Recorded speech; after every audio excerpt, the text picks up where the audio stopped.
My name's Aaron. I'm 29, and I'm the one everyone in my family used to call the reliable one. You know the type, the guy who always shows up, picks up the slack, covers the bill when someone forgets their wallet, and fixes the messes no one else wants to touch. For a long time, I wore that label like a badge of honor. I thought being dependable was a good thing. But somewhere along the way, that reliability turned into expectation, then obligation, then something uglier. It became a leash. It all came to a head on my birthday last year. My 29th. Nothing big, just a casual family dinner at my parents' house. Mom made her usual lasagna. My sister brought her two kids and pretended they didn't exist while they ran wild.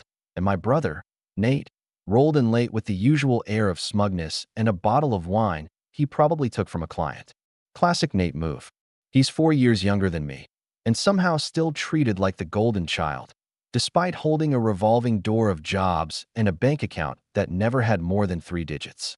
Meanwhile, I had a stable job in IT, owned my condo, paid off my car, and, here's the kicker, was covering most of my parents' bills quietly for the past 3 years. They never asked directly. It started with a just for this month, sweetheart moment after dad's business hit a rough patch. Then came the mortgage, then the utilities. Then suddenly I was the one paying for repairs, groceries, and even covering for Nate when he messed up again. And I did it, quietly, because I thought I was helping. Because I thought, well, someone has to step up. That night, though, something cracked. The dinner started fine, if a bit tense like always. My mom fussed over Nate's tie. He hadn't even worn one, while Dad made one of his usual jabs about how I was still single because I worked too much. I laughed it off, like I always do. Then came the cake. It was store-bought, but whatever. They sang happy birthday half-heartedly, mostly out of tune, but I smiled anyway. Then Dad raised his glass and said, "To Aaron, may he never disappear, or we'd have no one left to fix our messes." The table chuckled. Then he added it, the line that still echoes in my head. "If you disappeared tomorrow, no one would miss you." The words hit me like a slap, but it was the reaction that gutted me. Nate laughed. Mom didn't say a word, just smiled and nodded like it was some sort of joke she'd heard before. My niece asked what disappeared meant, and no one even blinked. I stared at them. My own family. These people I had spent the last several years supporting emotionally, financially, and mentally, and they were laughing. Like I was a joke. Like I didn't matter. I excused myself quietly and left the house before anyone noticed I hadn't cut the cake. I didn't cry that night. I didn't scream or throw things. I just sat in my car for 2 hours in silence. That silence told me more than their words ever could. For the next 2 weeks, I went about my life like nothing had happened. I still paid the electric bill, still covered Mom's credit card, still Venmo'd Nate when he texted me some nonsense about being short on rent. But I also started planning. Quietly, carefully, because I realized something. They didn't just take me for granted. They depended on me. They needed me. But I didn't need them. I didn't show up for Sunday dinner the next week. Mom texted me a passive-aggressive "missed you," and I ignored it. Nate sent a laughing emoji. Classy. I didn't respond. The week after that, I forgot to send the money for the water bill. On purpose. They called, confused. I said I was tight on cash this month. That was the first ripple.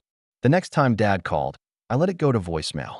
When I listened to it later, it was 30 seconds of silence. Then a sigh. Then a sharp, "Call me when you can, Aaron." No apology. Just a command. 2 weeks later, I changed my phone number. Then I resigned from my job. You see, over the years, I had saved up quite a bit. I'd always lived modestly. No vacations. No big spending. Just a quiet life and a steadily growing bank account. I had a little over $180,000 tucked away. I sold my condo. Liquidated some investments. By the end of the month, I had just shy of $250,000 and no obligations tying me down. I found a place out west. A small town I'd visited once on a solo hiking trip. Peaceful. Quiet. Isolated. I packed up, signed a lease under a new name, and vanished. No goodbye. No note. Just gone. I cut off every digital footprint they could trace. I deleted my socials. Closed my old email. Canceled every account tied to the bills. And I watched. Not out of malice. Okay. Maybe a little, but mostly out of curiosity. I wanted to see how long it would take before they noticed the world they leaned on had been built on my shoulders. The first sign came about 3 weeks later when Mom called my old job, and found out I had resigned. Then came a string of desperate emails to my old address, subject lines like, "Please call," "Urgent," and "We're worried." I didn't read most of them. Then came Nate. He actually found one of my old college friends and messaged him to ask if I was okay. Told him I'd gone silent and that the family was concerned. My friend knew better. He told him I was fine, just busy. The desperation ramped up fast. The mortgage didn't get paid. The utilities were cut. Dad's pride wouldn't let him admit anything to the extended family, so they just told everyone I was traveling for work. In reality, they were drowning.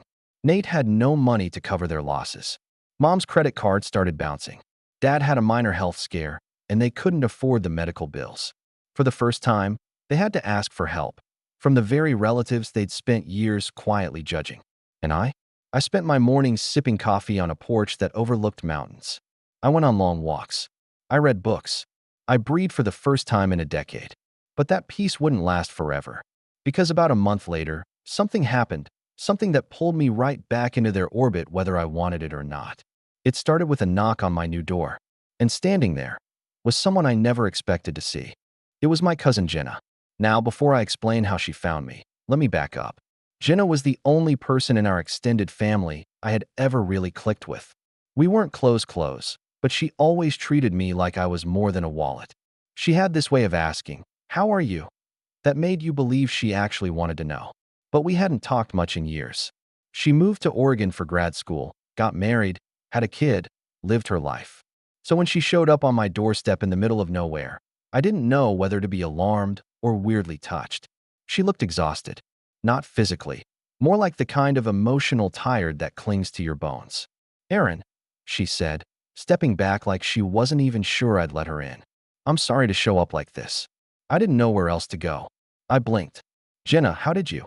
"I didn't," she admitted. "Not really. But I remembered you talking about this town years ago when you visited. I made a guess. Called every rental property in the area for 2 weeks until someone mentioned a quiet guy who paid a year's rent up front in cash." I almost laughed. Almost. But her expression stopped me. This wasn't just a casual visit. "What's going on?" I asked, stepping aside so she could come in. She walked in slowly, looking around like the place was too peaceful for what she was about to say. We sat. I offered tea. She didn't touch it. "They're losing everything," she said finally. "Your parents." "Nate, the house is in foreclosure. Utilities were shut off last week. Your dad had some kind of panic attack, refused to go to the hospital because they couldn't afford it. Nate tried to pawn your old gaming PC. They're a mess." I didn't say anything. "They told everyone you had a breakdown," she added. "That you just snapped. Disappeared. That they're worried sick." I almost laughed again, but it came out dry and bitter. Of course they are. No one left to pay for their mistakes. Jenna didn't argue. She didn't defend them. That's why I let her stay. She just nodded slowly and said, "I figured that's what happened." I sat with that silence for a long moment before I finally asked, "Why are you really here, Jenna?" She looked up at me, and for the first time, I saw something behind the calm, a flicker of uncertainty. "Because they're scared, and because part of me hoped you'd want to know." I didn't respond. She leaned forward slightly, as if trying to meet me halfway. "Aaron, I'm not asking you to fix it. God knows they don't deserve that. But I thought you should hear it. From someone who isn't expecting anything." And that's when she handed me the envelope. It was addressed to me, in my mom's handwriting. The same handwriting that used to label my school lunch bags and birthday cards when I was a kid. The sight of it made my stomach twist. I didn't open it. Jenna stayed the night in the guest room. She didn't push me to read it, and I didn't offer to talk. In the morning, she left quietly, thanking me for the bed and for not slamming the door in her face. After she left, I sat with that envelope for hours. I turned it over in my hands, stared at the seal, thought about every memory that had led to this point. The birthdays I paid for, the dinners I cooked, the nights I stayed up helping Nate with emergencies, the moment at that table when they all laughed as my dad casually erased me. I opened it. The letter was 2 pages. Handwritten, shaky, emotional in the way someone writes when they're scared of consequences, not when they feel genuine regret. "Aaron, we don't know what happened. One moment you were there, and the next, you were gone. No messages. No goodbye. We're scared. Are you okay? Your father's been sick. Nate is lost without you. We didn't realize how much you were holding together until it all started falling apart. Please, just tell us where you are. We're sorry if we said something that hurt you. We were just joking that night. You know how your dad is. He never means it. He misses you. We all do. Please come home. Just talk to us. Love. Mom. There it was. Not a word of accountability. Not a mention of what was actually said. Just a vague blanket apology wrapped in "we miss you," and we didn't mean it. No ownership. Just fear. I didn't cry. I folded the letter back into the envelope and tucked it in a drawer. That night, I went to bed with a strange calm in my chest. I realized something important. They weren't mourning me. They were mourning the loss of their safety net. The next few weeks passed quietly. No new visitors. No new letters. But I kept tabs. Watched from a distance. Jenna gave me occasional updates. They moved in with my aunt temporarily. Nate tried to launch a GoFundMe, claiming their breadwinner had vanished. It barely raised enough to cover a week of groceries. And then something happened that even I didn't see coming. One morning, Jenna called me. "You need to see this," she said. "Check your old email." I forwarded something. I logged into the email I hadn't touched in months. The one they probably assumed I'd abandoned. And there it was. An email from Nate. The subject line? "You owe us, Aaron." I stared at that subject line for a long moment. "You owe us, Aaron." For words, each one digging under my skin like a splinter. I clicked the email open, unsure if I was angry, amused, or just numb at this point. "Hey man, I don't know what your deal is or where you ran off to, but this is getting ridiculous. We've been through tough times since you ghosted everyone. Mom and Dad are barely hanging on, and I'm doing everything I can to keep things together here. You were the one who kept everything running. You paid for everything. That was your role. We didn't ask you to be the responsible one. You just were. So don't get mad at us now for relying on you. That's on you. If you think disappearing proves some kind of point, fine, you've made it. Now come back and fix what you broke. It's the least you can do after everything we've done for you. We're family. That still means something, right? Nate." I reread that last line. "We're family. That still means something, right?" Something about it made me laugh out loud. This dry, hollow kind of laugh that echoed through the walls of my quiet little cabin. They still didn't get it. They genuinely believed they were the victims here. That I'd somehow wronged them by no longer financing their lives. I didn't reply. Instead, I saved the email in a folder titled "Delusions," shut the laptop, and went for a walk. The trails behind the cabin were peaceful that time of day. Golden sunlight breaking through the trees, birdsong in the background, the faint crunch of leaves under my boots. I breathed in the quiet. The kind of quiet I'd never known growing up in a house filled with constant noise, complaints, demands, shouting, and the never-ending echo of "Aaron will handle it." As I walked, I kept turning over Nate's email in my mind. The tone, the entitlement, the way he twisted my disappearance into betrayal, like I had some duty stamped on my forehead the day I was born. That was your role. It rang in my ears like a bell I couldn't unring. No, not anymore. But even as I tried to shake it off, I knew deep down that something was shifting. The game was changing. They were no longer just confused and scrambling. They were angry. And desperation mixed with entitlement? That's a dangerous cocktail. Over the next few days, the emails kept coming. Not just from Nate. My mother sent a long one titled, "Please think about the family." It was full of vague guilt trips, references to my childhood, lines like, "Remember how we always supported your science fairs, and this family's been through enough already." I didn't delete it. I archived it with the others. Then came the letter from my dad. Actual, physical mail this time. Sent to the local post office under my old name, probably hoping it would somehow reach me. I didn't even know how he figured out the town. Maybe Jenna had slipped up, or maybe he just guessed. Inside the envelope was a single sheet of paper. Typed. No greeting. No signature. "You're punishing us. I get it. But you're punishing your mother most of all. She doesn't deserve this." I didn't mean what I said that night. I thought it was funny. "You used to have a sense of humor. You're being dramatic. We need help. Either you're part of this family, or you're not." That last line stuck with me. Either you're part of this family, or you're not. It was a threat. Not veiled, not subtle. Just a blunt instrument of emotional blackmail. The kind of statement someone makes when they think they still have power over you. But they didn't. Because I wasn't that same version of Aaron anymore. Still, part of me kept waiting for the next move. And it came, sooner than expected. I was out for groceries when I noticed someone following me. It wasn't anything obvious at first. Just a man lingering a little too long in each aisle I visited. I'd never seen him before. A wiry guy in his late 30s, buzz cut, bland clothing, the kind of forgettable face you'd walk past a dozen times and never clock. But the third time I turned down a row and saw him there, staring at cereal he clearly wasn't buying.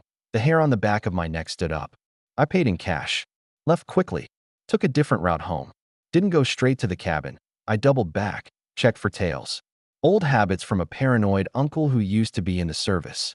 I never thought I'd need them. Eventually, I made it back, locked the doors, sat down, heart pounding just a little harder than I wanted to admit. That night, I checked all my security cams. Nothing out of the ordinary, but I changed my passwords. Again, I shut off the main Wi-Fi, moved money into a different account. Something was coming. I could feel it. And I was right. Because the next morning, a knock came at the door. But this time, it wasn't family. It was a man in a gray suit. And he was holding paperwork. I opened the door cautiously, not fully swinging it out. The man in the gray suit looked official, in the way people do when they want to be taken seriously more than they want to be understood. Mid-40s, sharp eyes, holding a leather folder in one hand and a business card in the other. "Mr. Aaron Caldwell?" he asked, even though he was clearly sure. I didn't answer right away. My instincts were coiled tight. "I represent the law firm of Kessler and Tate. I'm here on behalf of your family." He extended the folder toward me. I didn't take it. "My family hired a lawyer? They've filed a claim," he said, with no sign of discomfort. "They're alleging financial abandonment, along with unlawful withdrawal of familial support." I actually laughed. Out loud. I couldn't help it. "Is that even a thing?" He gave a small, lawyerly shrug. "They believe they have grounds for civil damages, claiming you had a long-established pattern of financial care, and that your abrupt absence caused measurable harm." Now I did take the folder, more out of disbelief than curiosity. I flipped through the documents. There it was in black and white. Nate's name, my parents, statements about decades of care, unspoken familial agreement, and dereliction of duty to dependents. They were suing me for not paying their bills. The lawyer gave me a moment. "You're not obligated to respond now," he said, "but the court date is listed. You'll want representation." "I'm not obligated to do anything," I muttered, handing the folder back. "Tell them I'll see them in court." He gave a professional nod, turned, and left. I stood there for a while, motionless, the morning wind curling around me like a warning. So this was their endgame. Not a conversation, not an apology, litigation. I knew then that this had to end. Not just legally, not just with a counter lawsuit. It had to end completely. They had shown me who they were, who they'd always been, and now they were giving me the gift of clarity. I'd spent most of my adult life believing that love meant sacrifice, that family meant endurance. But they had made it clear. To them, love meant control, and family meant obedience. And I was done. I didn't waste time. I hired a lawyer of my own, Reese, a sharp, no-nonsense woman with a background in family law and a distaste for emotional blackmail. After she read through their case, she actually rolled her eyes and said, "You've got to be kidding me. This wouldn't hold up in a reality TV court, let alone a real one." Still, we prepared. We documented everything. Every wire transfer, every receipt, every text from Nate asking for money, every bank statement showing the mortgage payments that had come out of my account. We created a full timeline, 7 years of quiet, steady financial support, all backed up with evidence. Not because I needed to defend myself morally. I already knew I'd done more than my share, but because we needed to shut this down so thoroughly they'd never dare try it again. 2 months later, we stood in front of a judge. They actually showed up. All 3 of them. My father looked thinner than I remembered, but still held his head high, that same steel in his eyes. My mother looked tired, worn down. Nate? He looked smug, like he thought this was his golden ticket. I wondered if he was already mentally spending whatever payout he thought was coming. The courtroom was quiet as the judge leafed through the case file. Then Reese stood. She didn't hold back. "Your Honor," she said, "the plaintiff's claim hinges on an idea that familial obligation equals legal responsibility. That simply because my client provided support, willingly, without condition, he is now financially and legally bound to continue doing so. But there is no contract, no agreement, no power of attorney, no co-signed loans. Just decades of generosity repaid with entitlement." She submitted our documentation. Over 100 pages. When it was my father's turn, he tried to frame it emotionally. Your Honor, this isn't just about money. It's about betrayal. My son was a pillar in our family. He disappeared without warning, leaving us to pick up the pieces. Reese stood again. And where, exactly, was this sense of family when Mr. Caldwell was told, on his birthday, that he wouldn't be missed if he vanished? My father tried to speak again, but the judge raised a hand. I've seen enough. He looked directly at my parents. I'm dismissing the case with prejudice. Mr. Caldwell has no legal obligation to support you. Financial generosity does not equal legal duty, and frankly, this court is disturbed by the manipulation at the heart of this case. Then he turned to me. Mr. Caldwell, I hope you understand that walking away was your right. I nodded once. I do now. As the gavel came down, the sound echoed like a final door slamming shut. Outside the courtroom, they tried one last time. My mom rushed after me. Aaron, wait, please. We didn't know it would come to this. We were just scared. I turned, looked at her. At the woman who once made me soup when I was sick, who kissed my forehead goodnight when I was 7, and who sat silently while I was told I wouldn't be missed. I believe you, I said. But being scared doesn't justify what you did. It never did. Nate opened his mouth, but I raised a hand. Don't. Just don't. I walked away. That was over a year ago. Since then, I've rebuilt my life on my terms. I still live in the same cabin. Still hike those trails. I started teaching coding part-time online and finally finished that book I always said I'd write. It's not about revenge or family. It's about freedom and finding out who you are when no one else is telling you. I haven't heard from them since. Sometimes I think about that birthday dinner. The laughter, the smugness, the way they treated my existence as disposable. And then I think about now, the silence, the peace. They were right, in a way. I did disappear, and not one of them truly missed me. But I don't miss them either. And that, more than anything, tells me I made the right choice.